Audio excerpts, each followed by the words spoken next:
Well,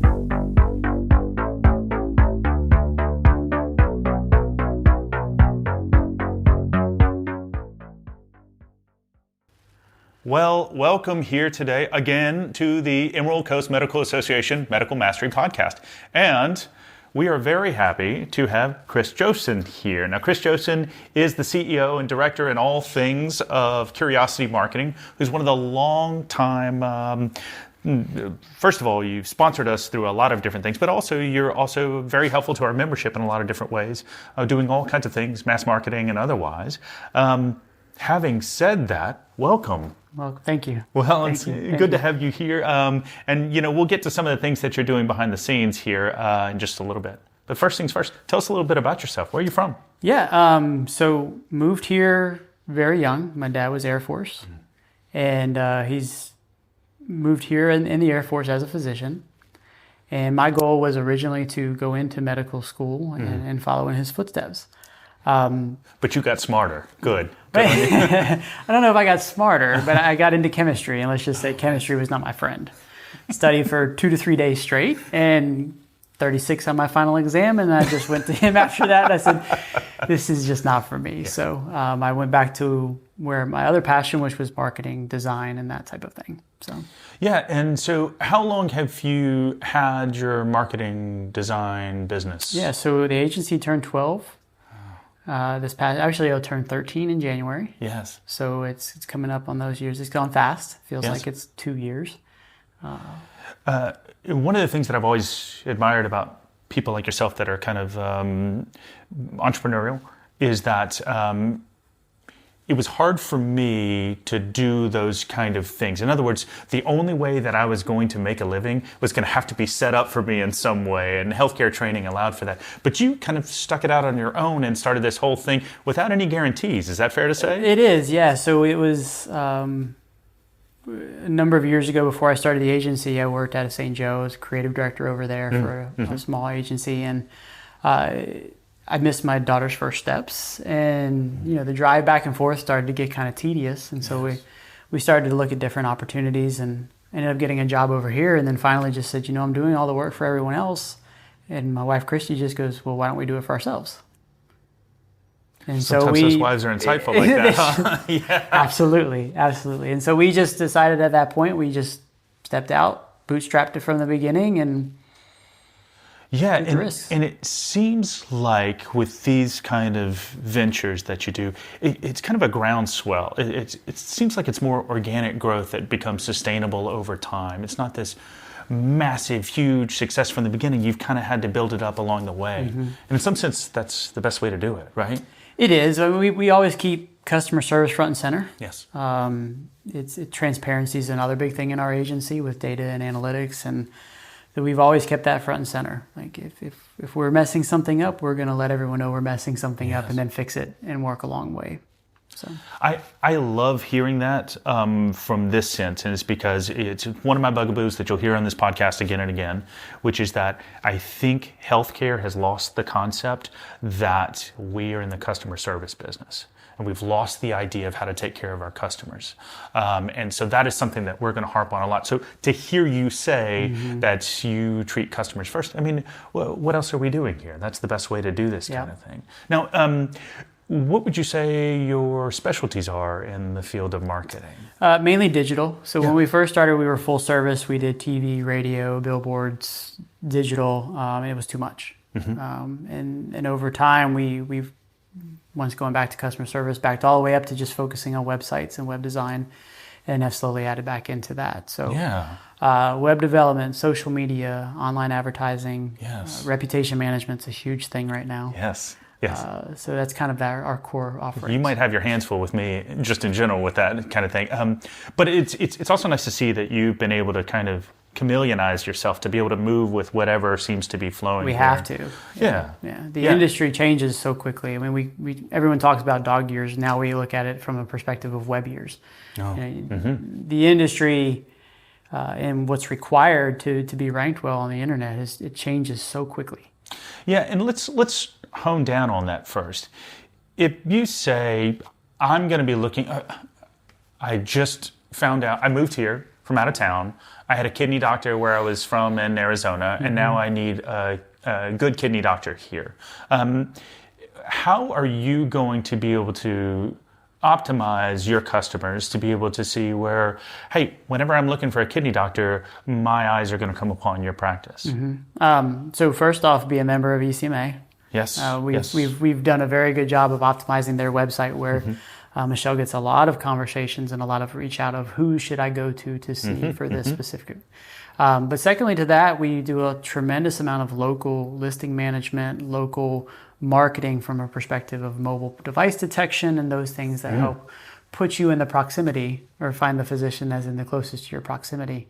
Sounds like fancy technology there. That's great. It's not too much, but yeah, it's definitely more hyper-local focused. Well, I think, some of the things that novices say a lot, and you'll know a lot more about this, is search engine optimization to try and get to where your name pops up there first. Yep. I'm assuming you've got a lot of insight into that. We do, yeah. And it's really changed. So years ago, we used to kind of trick the system. We would put, black keywords, copy and paste it in a black background. And it was how many times can you get a keyword on a page and you would wake up the next morning and you're ranking. Okay.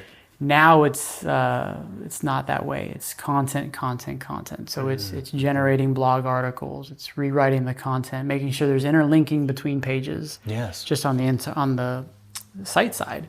Then on the external side, we have the Google business listings. We have WebMD, health grades, all of these that we have to pay attention to. And so we have a system on the back end that we run that kind of integrates them all so we can manage the data in one place. And then it basically optimizes across the board. Well, and I'm going to say we as physicians hate doing those kind of things. Absolutely. I mean, it's not anything we're trained to do. We don't, many of us don't like WebMD. So there's a lot of different problems there. But that's why we come to a professional who says, kind of, let me take care of the heavy lifting there and be able to do that for you. And that's what we like to do. We like to come into practices and businesses and be that marketing arm. Let you guys focus on what you're really good at, and then let us come in and help you support around that from that side with what we're good at. And in my family's personal experience with you in curiosity marketing, it's kind of a nice come see the practice, you interview, you talk to the people around so you can kind of get a feel for how the practice is, so you can kind of feel how you want to integrate that best in terms of a marketing strategy and other things like that. Again, smarter things than we're going to think about. Yeah, and we always say start with why. That's a big thing. It's always been the fundamental aspect. That's where the name comes from, curiosity, always asking questions. And we want to be integrated. One of the things we see with a lot of market agencies is it's trade money for execution, and it's not necessarily what the results are on the back end. And we work through the execution, then look at the data, look at the results, and then rinse and repeat. Go through the process over and over again. So the more integrated we can become, the more effective we can be. I think that's so great because there's some verisimilitude with what we have to do. It's an iterative process. If I give you a medication and it doesn't work for you, well, we need to revamp. We need to think about things again. We need to look at our outcomes, whatever they may be, and determine whether or not that's a useful intervention, and then change if we need to. So we're really doing the same thing here, okay? It is. So now, this is something that's a personal hobby horse of mine that I talk about quite a lot, especially with the board members here at ECMA. And I want to know your thoughts about how AI is going to integrate into all of this. In some sense, we can get very scared about this new technology, but in another sense, it's going to be a huge amount of information that we can all of a sudden utilize as tools. Are you and your team and your family talking about these kind of things around the dinner table? Yeah, AI's become an efficiency tool for us. There's also a detriment in some areas. In terms of what it's doing to content and building some antitrust, mainly on social media. Yes. So, but is AI anytime soon going to replace humans? No.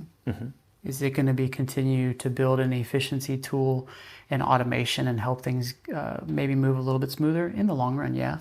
But from our perspective, anything that we've tried to fully lean on AI, it fails badly. Okay.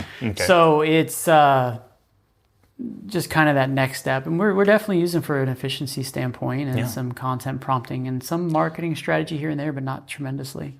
So perhaps it's not quite ready for prime time, not but yet. there's going to be some first mover advantage to these kind of things for people that kind of start to integrate that. That's something that we're talking about a lot about. Can we make some predictions about where AI is going to end up in our world? Can we start to plan for that? Can we start to kind of get involved with that from the front end? And I still think at the end of the day, patients want to be treated by physicians. Absolutely. And they want to see them. And so that's where I really think you and marketing really comes in hand with this. And we see it too, just with the practices we work with, the ones that have more of that hands-on customer approach have the better reviews. They have the better interactions with patients in general, and it makes our job a little easier too. So. Well, I realized too at some point that it doesn't matter how good of a doctor you are. You could be the best thing ever. If nobody knows where you are and knows how to get to you, it doesn't matter a hill of beans. And so there is a certain, in some sense, many physicians kind of feel like, oh, geez, why do I have to do this? Why do I have to dig into marketing whatsoever? Because I'm just out there doing my job. I'm well trained. I take really good care of people. I know the literature. I'm way out in front of all this stuff. Why do I really need to care about marketing? Mm-hmm. Do you have any thoughts on that? Well, and the first question I always leave with that is the patients that you're seeing the ideal patient that you want to be seeing? Mm. Is it, are there specific procedures you want to do more of? Is there specific types of patient cases you want to see more of? Yes. And because if you're not getting, if that's a yes, well, then that makes our job a lot easier. But if it's not, that's where we can kind of fill the gaps and rebuild the messaging to lean towards those patient personas. What a great insight that I would not have entirely thought about, but you're trying to match those kind of goals with us overall. I think of practice, I think of businesses in general, not so much as cold entities. I think of them as economic engines. And what we really want to do with our economic engine here for our practice and other practices around is we want it to be a force multiplier to scale up. And I think you cannot do that scaling without good marketing behind you that really falls in step with all your goals there. So, I think one thing that would be important for anybody that's looking to get into marketing, I think you can help out a lot, or physician practices or other things that are looking to get marketing on their side, is come up with your why, come up with your mission, come up with your purpose. Start to think about that really well and thoughtfully. It's going to help you clarify your own business stance, but then you can get a professional in here that, if somebody just says, I don't know, market for me, it's a lot easier when they say, this is my why, these are the people I want to see, can you help me get to that? And we've gotten to a point now where our targeting capabilities are so hyper-focused now. Mm-hmm. We ran some campaigns for some auto dealers a number of years ago, and then even more recently, where we were targeting college students just graduating college with the types of vehicles that they wanted that they're attracted to. If they go and even look at a specific color vehicle, the ads then follow them with that specific color. And it's the same thing from a physician's perspective. If we have a better understanding of, is it an elective procedure? Well, then we know we need to go to a higher income bracket. Mm-hmm. And we were able to then hone in on the different territories of where they live and understand more about what their persona behaviors are. And then we can, of course, adapt those behaviors into the advertising on the back end. It's fascinating how granular you can really get into this whole thing. I'm sure in some sense it's a little scary and dystopian now. It is. It's at the point now where if we wanted to geofence and basically serve advertising to one neighborhood, we can do that. And then any device that's tied to that Wi-Fi network that we've said, then that becomes a target market too of each of those devices. Wow. It's getting pretty complex. So you may know more about me than I know about myself, actually. Sometimes. Probably. Yeah, okay. Sometimes. Well, let's talk about what you're doing here, not just as running Curiosity Marketing and helping out our membership here, but specifically for the Medical Mastery podcast. Mm-hmm. your job here is to produce this whole thing, as a matter of fact. We are producing it. Yeah. So we've been asked a number of times to get into podcasts, not just for ourselves, but also with some of our clients. And Michelle approached us, and you approached us, and I'm like, you know what? It's time to do it. So here we are. Well, in for a penny, in for a pound. And so all the fancy equipment that we have around here is yours under Curiosity Marketing. So you can have a mobile podcasting suite mobile. Where we can go. And we're super excited about this adventure. But really, this would not be possible. It would just be a brainchild with ours without having some nuts and bolts back here to be able to do all these things. So we're really appreciative of you, of Curiosity Marketing, for what you provided for us, for your sponsorship. But also, I mean, all of this technology around here that's going to make us probably sound a lot better than we deserve to. So we go that far. Thank you for that. And if you could just occasionally in editing throw in some big words that I said, okay, I would really appreciate that. I don't think that's going to be a problem. Just go big one, okay? Anything else that you want to talk about in terms of the Medical Mastery Podcast, or anything else about Curiosity Marketing that you want to say to us? No, not tremendously. I mean, I think the podcast is going to be huge. I'm hoping from our perspective that we're able to continue to build the awareness of what's available in our area and not lose patients to surrounding areas. Yes. And then, shameless plug, I did just finish a book. Oh, well, tell us about this. Yeah, so I've been asked for about 3 years now by a number of clients to say they wish they could get everything out of my head. Yes. And so I just started to brain dump. Oh. And it's essentially a soup to nuts process of where we start to where we end, and then it's published 3 months ago now. So it's how about that? Well, let me just hone in on that for a second. Yeah. How did you find the book writing process? Fun. Okay. But once again, our industry changes so often. So by the time I wrote it the first time, I had to go back and edit it the second time. Exactly. And by now, it probably needs a second edition because things have changed in the past 3 months. But no, I mean, it was a good exercise.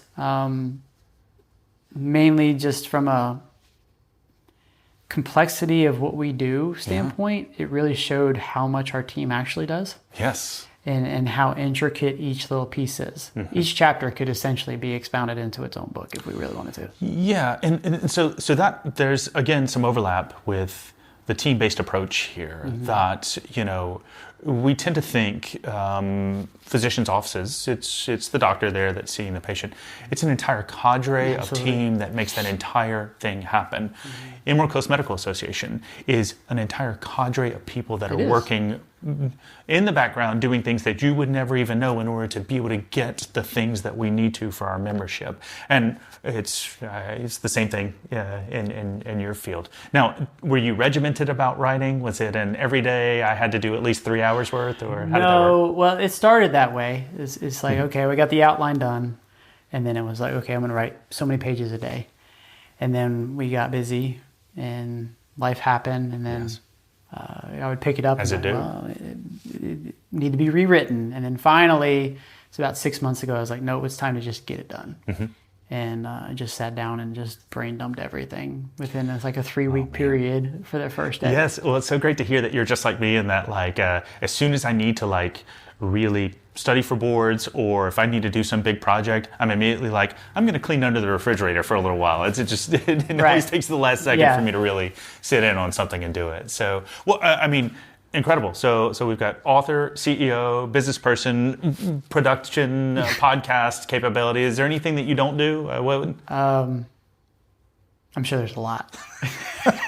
Well, we're looking forward to having you take care of us with the production in the background of this. So anything that you guys see here that you say, man, that was really great, or that sounded really awesome, that's all thanks to him and his expertise and his team, which right now is consisting of you doing most of this. But either way, we appreciate you so much for making this dream of mine and ours kind of come to fruition, and really appreciate all the expertise you bring here. Yeah, and I just want to say, thank you to our team as well. They're, we don't necessarily get the FaceTime, but Michelle interfaces with Nina and our team a lot, and I couldn't do this without them. Yeah, so absolutely. It's I'm just the face. They do all the hard stuff and make me look good. Trust me, I understand how that goes. Okay. It's a team thing, like you said. Now, if people wanted to get in touch with Curiosity Marketing, how would you best advise them to do that? So 2 ways. One, for the Medical Association, you can talk with Michelle. Our website, we've got a contact form just right there. Yes. My email, chris@curiositymg.com. Feel free to email me at any point. Great. And love to talk with everyone. Thank you so much, Chris. Really appreciate everything you're doing for us here at Medical Mastery. Absolutely. Thank you. Appreciate it.